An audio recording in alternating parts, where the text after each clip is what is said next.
Snap Studios. This message is brought to you by Apple Card. Apple Card is everything a credit card should be. It's easy to manage, built to be secure, and gives users up to 3% daily cash back on every purchase. The best part about Apple Card is applying is quick and easy. Apply in the Wallet app on iPhone and see your credit limit offer in minutes. Subject to credit approval, Apple Card by Goldman Sachs Bank, USA. Salt Lake City branch, member FDIC. Terms and more at applecard.com.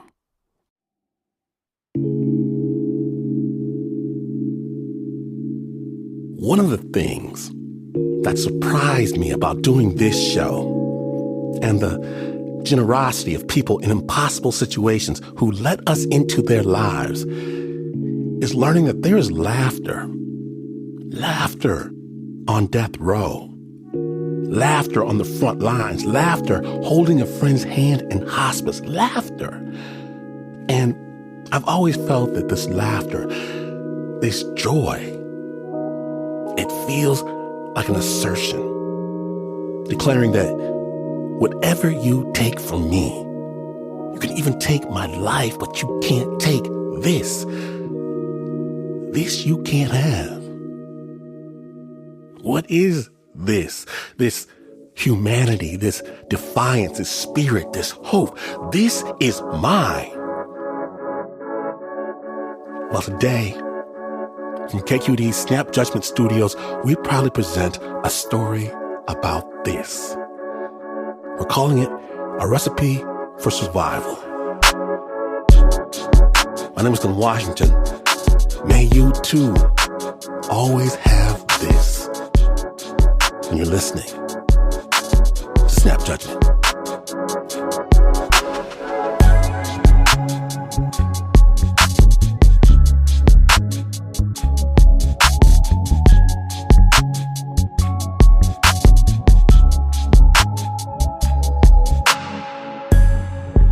Today's story takes us to the front lines of a war.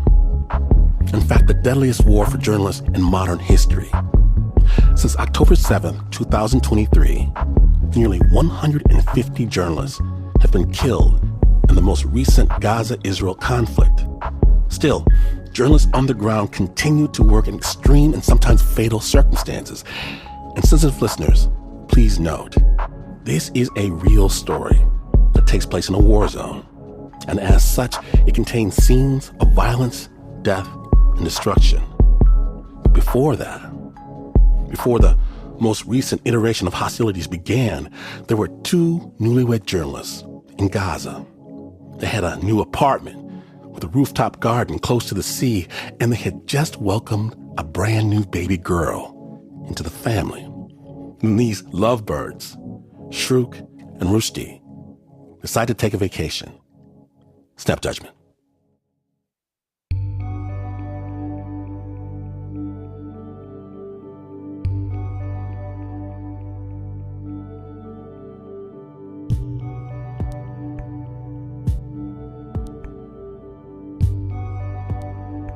October 6, 2023. Shru Ayla, her husband Roshdi Siraj, and their baby girl, Dania, are in Mecca. The trip was a birthday present for Roshdi, their first vacation as a family. Because I really wanted to go, and I really wanted to go with him. They booked a room on the 34th floor of a fancy hotel. Floor-to-ceiling windows, a view of the Great Mosque and the Black Kaaba in the center. Later that day, Shrouk asked Roshdi if he could bring her a coffee. So we can drink together a cup of coffee. A simple request. For Roshdi and Shrouk, coffee is a love language. We both are coffee addictors, and the coffee that he fixes is the best coffee ever. And sometimes he says, like, I say I love you when I fix you a coffee. So he told her, what about calling the reception of the hotel and, you can ask for coffee for both of us and also sweet. Shrouk protested a little because room service, it's going to be pricey. He said something in Arabic. I'm just trying to put it in English. It is like, it is in Arabic, جعل ما حدا حوش. And it means like we do savings for this moment. So don't think about money. Just order what you want. This would be the last cup of coffee that they would enjoy together in peace. October 7th. Shrouq, Roshdi, and Dania were fast asleep high up in that hotel room in Mecca. Roshdi wake me up at the morning at, I think, 7 a.m. And he said, we're going back to Gaza. I was like, what is going on to Gaza? What is happening? Your family is okay, my family is okay. And they said, yes, but there will be a massive war in Gaza. Shrouq got out her phone and started scrolling. News reports said Hamas had launched a surprise attack on Israel, killing about 1,200 people and taking 251 hostages. Roshdi said, we better just run to Gaza before they closed the border. Both Roshdi and Shrouq had lived through numerous conflicts and wars. We know that when it comes to wars, and you are out of Gaza, you die every single minute. Because you keep scrolling down the news, and it breaks you down. They knew what was coming. Egypt would close its border crossing to Gaza, and then it would be nearly impossible for them to get home. So we ate our breakfast and was looking for tickets just to leave immediately to Gaza. As they're booking plane tickets, Roshdi gets a call from a co-worker. He says that when Israel started bombing Gaza, he and 3 other journalists had gone out to film fighting that had broken out at a border crossing. One of them had been shot and killed. 2 others were now missing. So it was really a shock. Like Roshdi collapsed. They are like a family. They are like brothers for us. Roshdi and Shrouq are journalists. More than a decade ago, Roshdi founded Ayn Media, a well-known production company in Gaza. So Roshdi was unaware of what is happening around him, and I tried as much as I can just to focus. I was having Dania at that time, and I went to change her diapers, and he brought me coffee from the airport, but I didn't drink it, and he didn't drink his coffee as well, because we are not in the mood. The flight was on after midnight. From Cairo, they jump in a van toward Gaza. It's early morning, still dark, and it feels like they're the only ones going in that direction. But Shrouq and Roshdi are determined to go home. If something happened to your family, if one of them got injured or killed, you will never forgive yourself. So when it comes to war, you stay with the family. They arrive at Roshdi's family's house. Almost at once, Roshdi picks up a camera and heads out into the street to cover the attacks. He goes alone. They've already lost 3 colleagues, and he doesn't want to lose more. He films paramedics bringing the dead and wounded men, women, and children to hospitals. He documents airstrikes. He gets drone footage of bombed-out neighborhoods. And during breaks, Roshdi films himself on his phone and posts the videos to Instagram. The situation here is very bad. It's miserable. We talk about disaster. There is no water anymore. There is no electricity at all.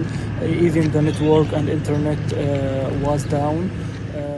I had that feeling that I'm afraid that he's going outside to do the coverage. But I was unable to say no for him because this is his work. And also this is his duty, you know. So it feels like I'm betraying my country when it comes to say no for my husband. And of course, Shrouq wants to go out too, to film and document. But they have Dania, and she's still breastfeeding. So every day before he leaves, Shrouq makes Roshdi tell her exactly where he's going to be. And she calls him, constantly. Just to check on you, how are you doing, how are you feeling? This is what we agreed on. One day, Roshdi's out working for longer than expected. Shrouq calls once, twice, too many times. And I was like ringing and calling and he's not responding. I was like, what happened to him? Like, he's not responding. But then he returned with all the dust on his clothes. And then I found out that they bombed a place that was close to him. And he ran to extract the bodies and the people injured under the rubbles. So he left the camera and helped in extracting the bodies and the casualties from under the rubbles. So he was not a journalist at that time. And I'm always proud of this. Day 16. Shrook wakes up to Dania crying. She just wanted to keep doing the breastfeeding all the time, and I got annoyed because it hurts when it takes so long of doing the breastfeeding. And I'm tired, so I was talking with her this way. And then Roshdi wakes up, and Roshdi said, okay, I will take her outside, and you sleep, you relax. After a few hours, Roshdi checks back in with Shrouk. He needs to get ready to go out and film paramedics for the day. And I was like, Roshdi, I'm having bad feelings because every day they are attacking ambulances. And I'm having negative energy about this. I was telling him this way, and he was like, if I did not, who will do it? Before he leaves, Roshdi asks his whole family to sit down and eat breakfast together. And he insisted on this, and this actually kept him late. So they all sit down, all 9 of them. Shrouk reaches her hand across the table to grab a piece of bread. Once I just hold it, we heard a very nearby explosion that made the table moving. You know, all of us got terrified because it's very close, and then we decided to run downstairs. Roshdi, like, he was beside me. I was holding his hand, and in the other hand, I was holding Dania. And you can say in a half of a second, he moved and stood in front of me, like he gave me a shield. She doesn't hear the rocket at all. At this very moment, everything went into dust. Like, I was only seeing dust, only the gray. And then I started to smell the weapon, the smoke of the weapon. I have Dania on my, carrying her. I tried to put my, to feel her, and I felt like she's fine. And I never thought that they are attacking us because I heard nothing. The first thing that I heard, the voice of his mom, when she said, "Where's Roshdi?" And I started I was feeling that there is something heavy on my legs. And then I tried to see what is that heavy thing on my leg. It was Roshdi. I grabbed him from his leg and he collapsed, like he's not resisting. So we carried him and moved because they are still pumping the area. The house is collapsing. They pumped us. They hit us directly with 2 rockets, and I was not able to understand how we made it alive. Roshdi's mom, dad, sister, and brother are okay. Dania's okay, and so is Shrouk.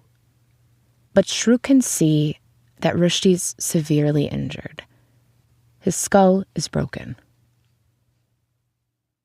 We called the ambulances several times, and the ambulances said, "I'm sorry, we cannot come because the area is very dangerous. They are not attacking the area, so we cannot take the risk and come." So we decided to carry him. The house is crumbling around them, and they move Roshdi to the street. His breath is labored, wheezing. The emergency workers can't make it. But Shrouk knows the hospital is just a few blocks away. Maybe they can carry Roshdi there themselves. So they place him into a blanket. They each grab the edges of the cloth and hoist him up and over the rubble. And we carried him, using the blanket. So I tried my best to be focused, because otherwise I will not forgive myself if I didn't did so. I was, comforting myself and saying, totally fine, he will be disabled. Thank God he's gonna be disabled and he will be alive, disabled. I love him all the ways, even if he's disabled. I was, convincing myself with this idea, but I never imagined that he will gone. It takes them 15 minutes to get to the hospital. But it's too late. Roshdi is dead.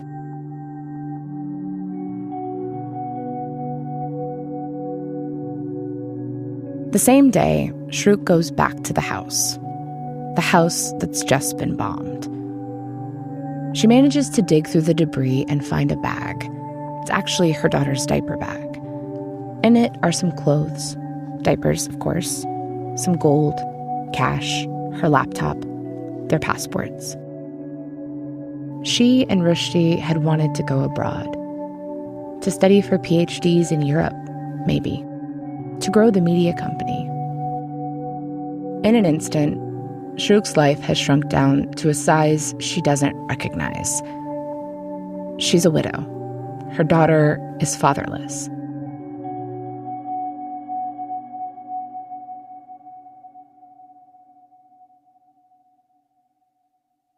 In the days after Roshdi's killed, she looks down at her phone and thinks, why he's not, calling me? He always called me all the time, how are you doing? How are you feeling? And till now, I can say that I cannot just look at his photos. I don't feel like I'm ready to see him. No. And also I believe if I focus looking at his face, I will collapse, and I'm not allowing myself to collapse because I believe it's not a suitable time to grieve.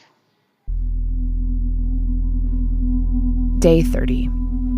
Shrouk's moved in with her sisters. But then her sister's neighborhood is hit by a rocket. So they all have to flee together, an hour south, to Rafah.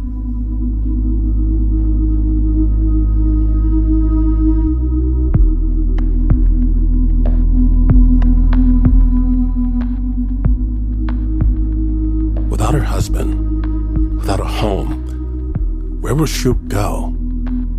And how will she protect her husband's legacy? Stay tuned.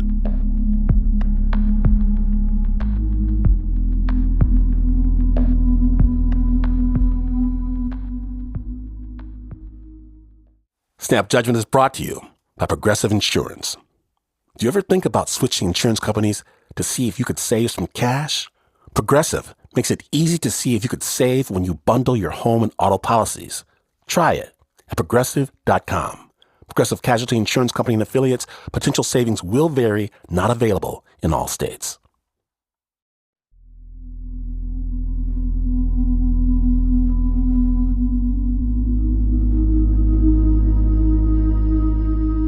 Welcome back to Snap Judgment. Our story today follows real people in wartime and as such contains violence. When we left, Shrouk's husband had been killed in an airstrike, and she and her daughter fled toward the south. And it's here, for the first time in weeks, Shrouk has internet. She's flooded with messages from sources, clients, contacts.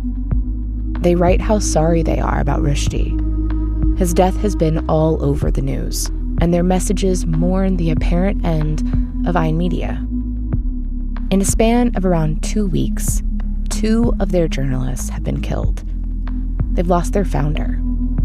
Surely, the company can't go on. They are just assuming ending the media by the murder of Roshdi.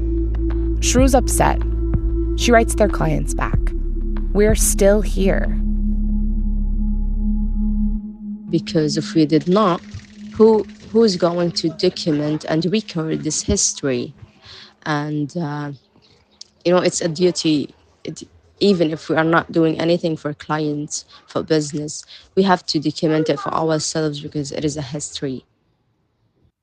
Since the invasion, Israel has restricted and controlled outside journalists' access to Gaza, and 55 reporters wrote an open letter asking to be allowed inside.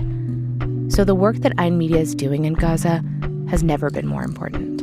The only thing that I can do is to work and to get busy because I don't have the privilege to grieve. The company only has one camera. It's too dangerous to get their gear from the office in the north, which is under constant attack by the Israeli army.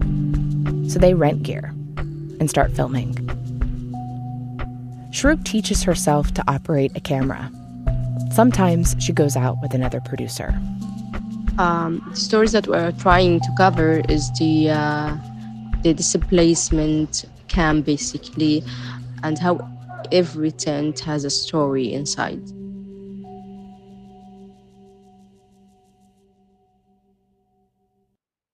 They interview displaced families that sleep on the beach in tents that flood when the tide comes in. They document aid workers giving out food and clothing. They try to stay away from red zones in areas where there have been airstrikes. We all believe that it's not only the marked areas that is just dangerous, it's everywhere. February 9th, day 125. This is when I first reached out to Shrouk. I found Roshdi's name on a list of the journalists who had been killed in Gaza. I looked him up. The first picture I saw was from Shrouk's Instagram. Roshdi was snuggled with Danya in a chair, looking down at her. I messaged Shrouk on WhatsApp, and she started sending me voice memos. Today is 131 day of this genocidal war, the war that feels forever. Yesterday night, my daughter and I, we were able to sleep finally after an epic week of being sick. Anyways, it's very heavy out. It's very heavy. Like sometimes I just feel numb regarding everything that is happening, and also the breastfeeding as well. And I don't want to stop it. I don't want to stop this breastfeeding because, let me say,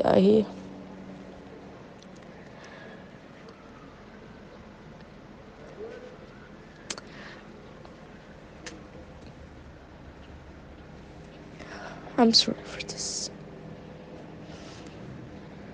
So I don't want to stop this breastfeeding. My daughter now, she's 1 year and 3 months, and I don't want to stop it. I can stop it, but I don't want to stop it. Breastfeeding is a good thing that keeps both of us close to each other.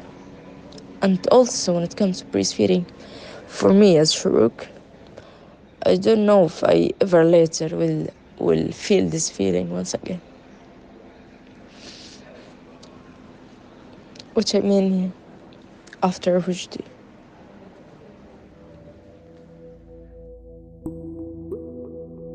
Day 139.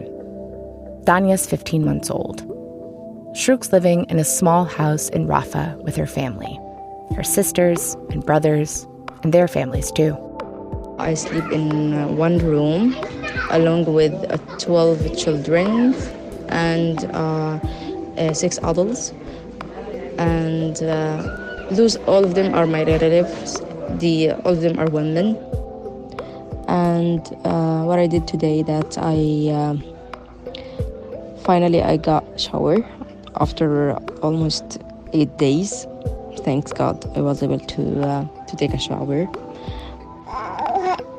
Sorry, that's my daughter. She's hugging me. Babe to mama. One day in Rafah, Shrouk decides she's going to make herself a coffee, like Roshdi used to. And once I started to fix myself a cup of coffee, she sends me this message as she's walking down the street. I remember that I was fine at that moment, but then just something that crossed my heart at that moment, saying that solo, I'm fixing the coffee, solo, I'm drinking it, solo, I start to sob. Her sisters come into the kitchen and they're confused because Shrouk hasn't really cried since Roshdi died. And there she is, sobbing over a cup of coffee. Since then, my family decided that they're gonna fix me the cup of coffee. So since that moment till now, I'm not fixing a cup of coffee at all. It's only my family. So whenever I want a coffee, I just ask them easily. And sometimes they just fix it and give it to me. I'm not ready for this. And I really wonder for how long I'm gonna stand this way. One morning, I wake up to a new voice message on my phone from Shrouk. She's moved again. Still in Rafah, she and her sisters found an apartment just for them. So the apartment that we moved for, this is Dania. She's making noise. Anyways, I hope that it is a safe place. You try your best to be as safe as you can, but at least we got lucky to find an apartment. She'll have her own bedroom, so she and Dania will have some privacy. Hey, so I'm whispering. I'm sorry because Dania is sleeping and it's 2 a.m. now and I cannot sleep. Yesterday, they started the invasion of the western part of the Rafah city. Day 213. I get this message from Shrouk. Israel has begun the invasion of Rafah, where, according to Reuters, over 1 million Palestinians have fled, including Shrouk. And you cannot imagine how or where all of these displaced people would go. And really there's no place, and I cannot sleep because we are quite close to the army soldiers. We can hear the bombings all the time, and just afraid, because I've seen what happened in the past 7 months when it comes to the invasion. And what does it mean to have the soldiers quite close to you? I cannot sleep because I'm thinking of where the hell shall I escape, along with my daughter and family. City by city, the places that Shrouk and Dania can find refuge have disappeared. So I keep checking in to see how they are. Hey dear, thank you for reaching out. Actually, after the invasion of Rafah, we decided to go to the middle area of the Gaza Strip. To a city called Deir al-Balah. Dania and Shrouk are now living in a tent. We are coping with the current living conditions, but it's always, there's no place like home. So that's it. So this is life on the tour. Shrouk's still working, going out every day to film and document Gazan stories, walking for hours to find internet, to upload footage. While Shrouk works, Dania stays with her sisters. They have kids her same age. Actually, Shrouk says, the one bright spot in all of this is that Dania spends her days playing with her cousins. At night, when Shrouk comes home, the sunset calms her down. She spends her evenings with Dania, who's talking now. She just turned 2. Sometimes Shrouk thinks of going to the sea. She thinks of a time when the beach was free of tents. She thinks of her husband. We used to go to the sea. We bring our coffee with us, and we just sit. Like most of the time, we don't talk. We just sit. A sunset is such an invitation. Like I didn't see you today, and I miss you, and I wanted to see you today. And to watch the sunset together. So, it's a symbol of love. Like, I'm gonna invite you for a coffee in front of the sea. This is my daughter. This is Dania. She's smiling. We're talking about her father.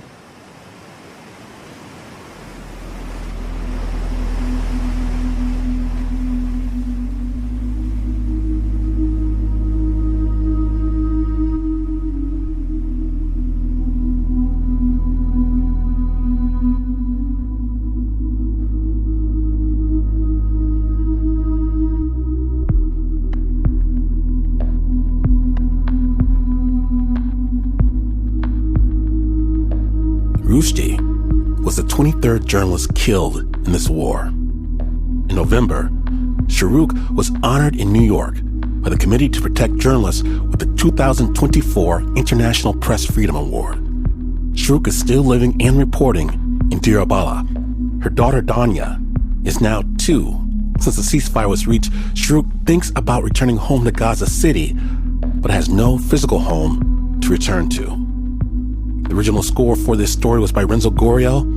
It was edited by Nancy López and Anna Sussman. It was produced by Ashley Cleek, Regina Bediako, and Shaina Shealy.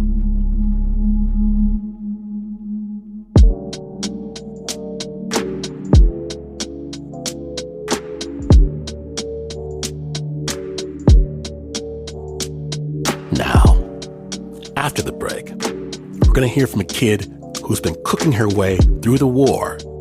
Stay tuned.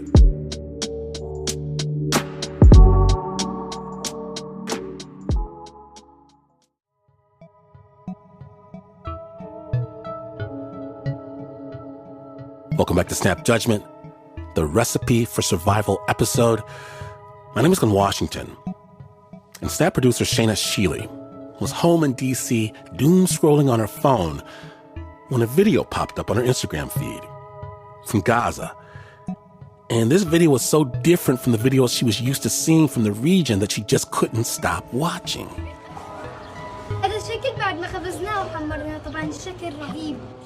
The video is of a kid standing on a rooftop in Gaza. She's in a t-shirt and flared blue jeans, and she's grating pita bread by hand into a bowl full of crumbs. Work Nafa, she says. Let's get started. Chef Renad. She has wavy brown hair, long bangs tucked behind her ears. Sometimes she wears bandanas. Her smile is so radiant, I can't not smile back at my phone. In this video, Chef instructs her audience step by step on how to make fake cream. Water, cornstarch, semolina, milk powder. Mix it together. You can hear surveillance drones overhead all the while. The dish she's making, knafe, is conventionally made with layers of melty, gooey cheese and orange, oily pastry threads. But Chef does not have any of those things. So she improvises. At the end of the video, she holds a round metal tray in front of the camera, topped with crispy breadcrumbs, orange from food dye. It's amazing, she says. So delicious. The video on Instagram got 370,000 likes.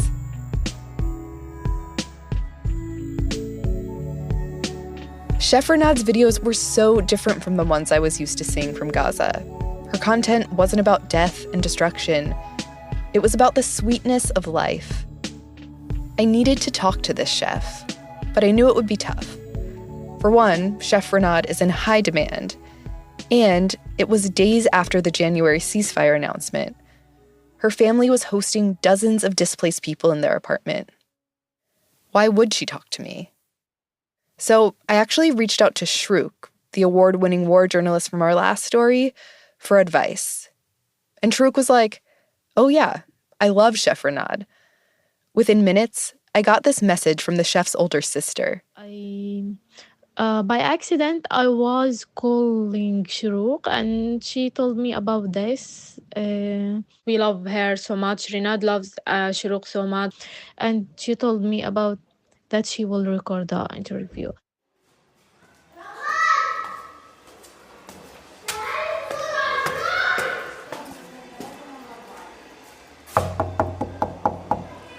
Renad?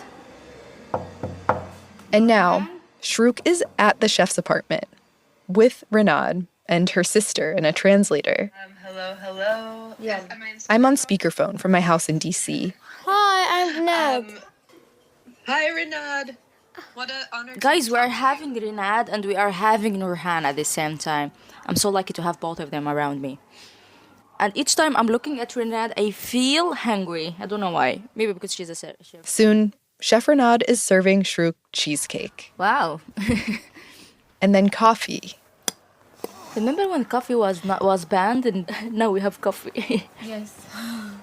This is halat jibin. And these sweet cheese rolls. Delicious. كتير زاكية. I'm lucky to do this broadcasting. I'm eating lots of tasty dishes.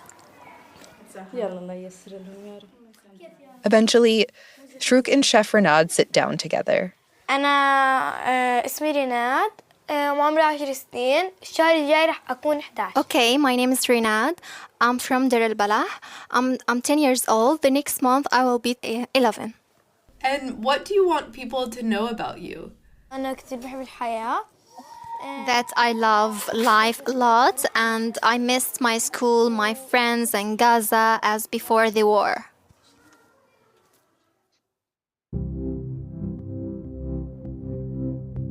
Ten-year-old Renad should be in the 6th grade, but she hasn't been to school in over a year, since before the war started. And a few months into those empty, unpredictable days, she and her older sister Nurhan started making these cooking videos. It's me. Everyone is me. Nurhan. This is the person in the shadow. Nurhan is 25, a pharmacist. But because of the war, I prefer to stay at my home and decide to save my sister's mental health by keeping her busy with something she loves. So it was cooking. Nurhan is basically Renad's producer. Okay, guys, I am the one who filmed the videos, edited the videos, published the videos. She writes captions for Renad like, "Can you tell me how many times I said the word fluffy? We make the most delicious bread in the whole world." And Renad just eating. Yeah, okay, she's very good at cooking, but I'm doing all the work. I don't mind be suffering for my little sister. She's my Haram, she's a cotton candy. Yeah. Yes. She says Renad is her cotton candy. هلقيت أنا محتوايا عن Chef Renad says her content includes these 3 main things. عن غزة 3 things, which are cooking and talking about Gaza and my smile, of course. So people loved my smile and my cooking. She goes for that ASMR thing too, فين القرمشة كيف؟ scraping the top of fried bread. إنه الأكل اللي بعمله يكون له هيك صوت كرانشي يعني. I love that sound, that crunchy sound and crispy sound of the food. Shrouk is translating for Renad here. She jumps in every so often. Always prefer to eat stuff that is just crispy from outside. Renad is the kind of chef that tastes as she goes. I remember I was cooking a mushroom soup and I forgot myself. I started eating the mushroom even before I cook it. I tried to taste it and then I found myself eating the entire mushroom. She collects recipes online and then uses them for inspiration for her own creations. Most of her recipes are based on what she receives in aid packages, what she calls boxes that fall from the sky from other countries. سالوا الحرب لكن هاي المرة من اختراعي ويلا نبلش There's this video where she makes something called war sandwich. She sautés crushed garlic with onion, pomegranate syrup, and canned olives. She adds chopped meat from a can she got in an aid box. Then she wraps the fried meat in flatbread. And then she douses the entire wrap in a water and flour paste, and then coats the entire sandwich in breadcrumbs, deep fries it, make sure we hear how crunchy it is, and then dunks it into tahini sauce. She promises us it's nicer than shawarma. Or my favorite, the war lollipop. She boils sugar in a big spoon over a gas burner. She says that after it liquefies, she pours it over toothpicks. It cools into these brown, hard globs. Not the most appealing, and she knows it. At the end of the video, she says, the shapes are as frightening as bombs. In every one of her videos, Chef Renad seems so satisfied with her creations, overjoyed at what she's cooked up. But she says that eating food that comes as aid doesn't feel good.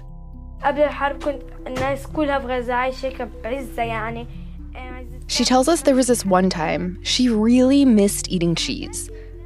Like, she wanted cheese so bad that she and her sister got up really early on a cold, windy morning, and they got seats on a donkey cart and settled in for a 4-hour journey to get to a market in Khan Yunis. I was afraid of not having or getting the cheese because I would be very desperate and disappointment for not having it.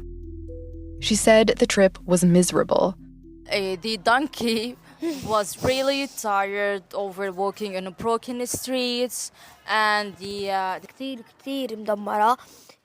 And when she got to Khan Yunis, she could barely recognize the city. She saw sewage everywhere. The streets were so packed with tents, it was hard to maneuver the donkey cart between them.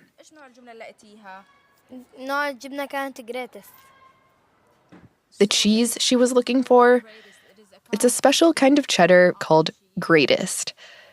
And she actually found it in the market. It was never an easy journey to go and look for cheese around, and I found it. كيف كان شعورك لما لقيتيها؟ فإنه هيك لقيناها عن وجع إنه زي لما هيك المريض يلاقي الدواء بالضبط إنه شفت تلاقي I felt like when I found it, I felt like it's not a cheese, it's a treasure that I found. Chef finds a cheese, it feels like a patient finds a medicine. This is according to Renad. So she felt very happy. She came home and used the cheese in a noodle recipe with canned mushrooms. Chef seems pretty sure that the real reason people watch her videos is her smile. And I think that my smile is the biggest factor for my being famous. It is a very good smile, a constant in her videos. When Chef Renad's sister, Norhan, started posting her cooking videos, she got message after message about Renad's smile. And she kept saying this word, contagious. Contagious? I didn't know the meaning of this word, but when I searched about it, it means like when the people see Renad's smile, she also smile. So it was... it is a kind of infection. Yes. افتقدوها على بيوتهم اللي راحت على الناس اللي نفسهم يشوفوها بس Do you ever feel like it's hard to keep the smile on all the time? For sure, I'm trying to be smiling all the time. That I hide behind this smile a lot of sadness over martyred people and my friends who have passed away during this war, and I can't see them anymore. And of course, my school has stopped. I always try to smile in order to lightening the suffering inside me. Behind her videos, there were times Renad couldn't smile this past year. times when she was hungry and had no food, and times when she had food but couldn't bring herself to cook it.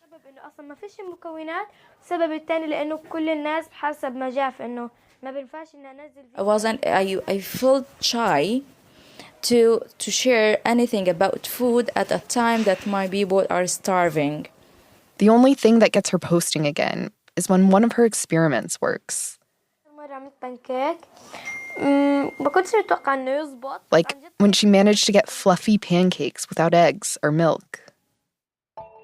To that moment, I felt this is such an award. Okay, let's go to the to proof to see the location of the kitchen, the small kitchen of Renad. Yalla? Yeah, let's go. Yalla? Yalla. Yeah, let's go. Shrook walks up 3 flights of stairs with Chef Renad and Norhan to the rooftop kitchen. Wow, it's sunny today. Yeah. They get to the roof and Renad sets up. So, what do we have here? Are you gonna cook something for us? شو الأغراض اللي عندي لقيت؟ عندي ليمون بندورة. She's making salad. It's the first dish Chef Renad ever made, one of her favorites. So you added the pepper and the salad. Now you're gonna hit it. You're gonna smash it. Yeah. So she is mixing the tomato with the pepper. Try to make it more juicy. She had spices and lemon juice. Lots of lemon, wow. Yeah. راح أحط كمان شوية ملح. More salt. And finally, she mixes it all together. Shrook leans in for a taste. It's very yummy. إيش بداكي ولا أحكي كتير زاكية؟ Spicy. Time to clean this mess. يلا باي نور حبيبتي. We're gonna miss you, Shrook. We're gonna miss you too, guys. Was a lovely day with you. Was a lovely day with you. يلا it's sunset now. Shrook leaves their apartment with a full stomach and heads back home from a day of work. Back to her daughter, Danya.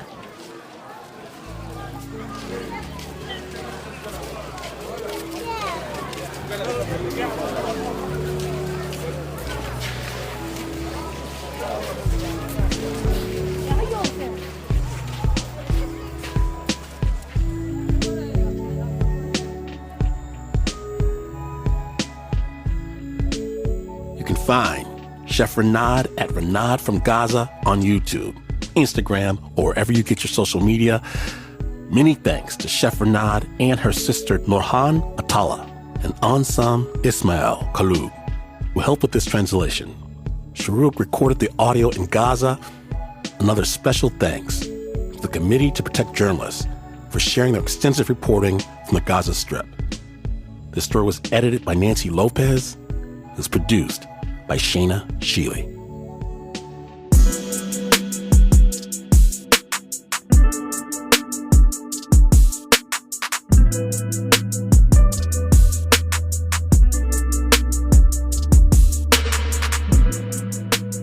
Now, if you missed even a moment, know that Snap ventures into places others dare not tread.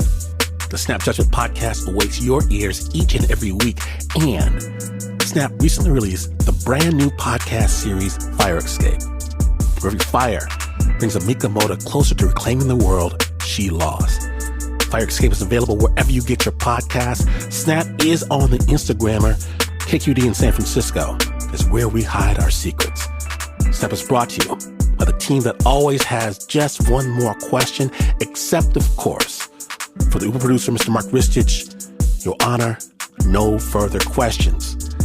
Now there's Nancy López, Pat Mesiti-Miller, Anna Sussman, Renzo Gorrio, John Facile, Shaina Shealy, Teo Ducot, Flo Wiley, Bo Walsh, Marissa Dodge, David Exame, Regina Bediako. And know that this is not the news. No way is this news. In fact, you could plant a grove of lodgepole pine, the giant sequoia, the eucalyptus, coast live oak, and when these mighty trees grow into a forest, when that forest burns, could shake your head secure in the knowledge that each and every tree needs this blaze in order to release their seeds. And you would still not be as far away from the news as this is. But this is BR.